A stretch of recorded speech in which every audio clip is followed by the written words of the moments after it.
channel. How are you guys doing today?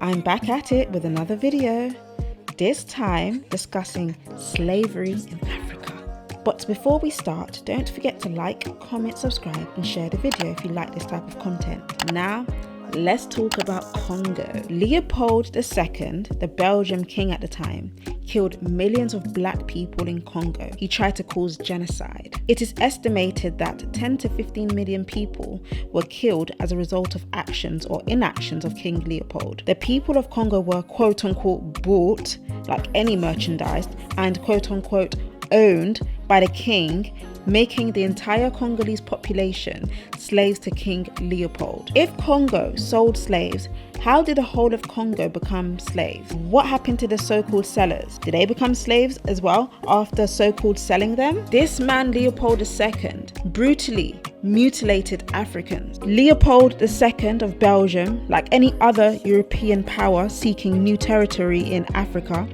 carved for himself and took control of the vast unexploited land on the banks of the River Congo in the present-day Democratic Republic of Congo. He set out to carry out plunder, loot, and severely brutalize the Congolese people. To exert his influence and not seem cruel, he created a philanthropy and a humanitarian guise called International African Society, which was used as a vehicle to extract rich resources through use of forced labor, torture, mutilation, and executions by the king's private army. This is one of the least advanced genocides and slavery to have taken place on the African continent and yet utterly ignored or conveniently forgotten about. On the orders of King Leopold, well, I'll say Leopold II, not a king to me, thousands of Congolese were either hung, their hands amputated for failure to meet the daily ratio of sap collection for rubber making. Leopold II took over about 905,000 square miles of African rainforest with the vast mineral resources for his personal use. What is often today described in international criminal justice discourse as the command and responsibility fell squarely on Leopold II. For example, he commanded his generals to cut off the heads of the men and hang them in the villages, have sexual intercourse with the native women and hang children and women on the crosses. Can you imagine? He ordered the cutting off of heads and hands, flogging them to death, starvation, burning villages, and severe punishment for those who did not meet the quota for rubber production. The sad part, though, is that despite the overwhelming evidence of such brutality, King Leopold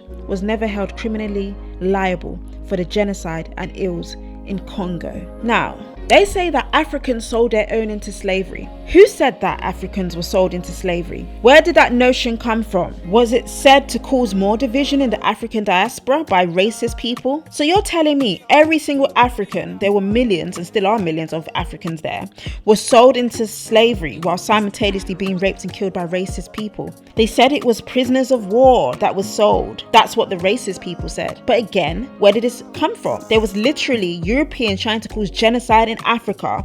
So how could Africans sell other Africans? So you're telling me they sold Africans whilst being attacked? Sounds like a bunch of he said, she said business. Don't be fooled. The racist people that participated and benefited from the Atlantic slave trade can be conniving, crafty, and sneaky. They killed millions of Africans and mutilated them. But I'm supposed to believe those same Africans was chummy with the Europeans and British and sold their own people into slavery? To me, it seems like they want to share the blame and to divert where the finger should be pointed. If Africans sold them, they would not have been under colonization from the British. Nigeria's independence was only gained 61 years ago, which means they're no longer under British rule. At least that's what they want us to believe. They wouldn't have needed to kill millions of Africans if Africans sold them. Don't let them trick you. I need answers. They want Africa to be hated by others in the African diaspora, i.e. America, South America, Britain and the Caribbean. Don't forget what happened to the Native Americans, the indigenous people of America. They were welcoming to the racist people and they destroyed their community and almost caused genocide as well. Their race is no longer the same, it's been watered down, all in the name of colonialism. We have to fight the big beast called racism in order to be free. You're physically free, but your mind is in shackles. And here endeth the lesson. I hope you guys enjoyed this video and found it informative. Let's have an open dialogue about this. Don't forget to like, comment, subscribe and share the video. I will see you guys in the next one. Code Zainab over and out. Mwah.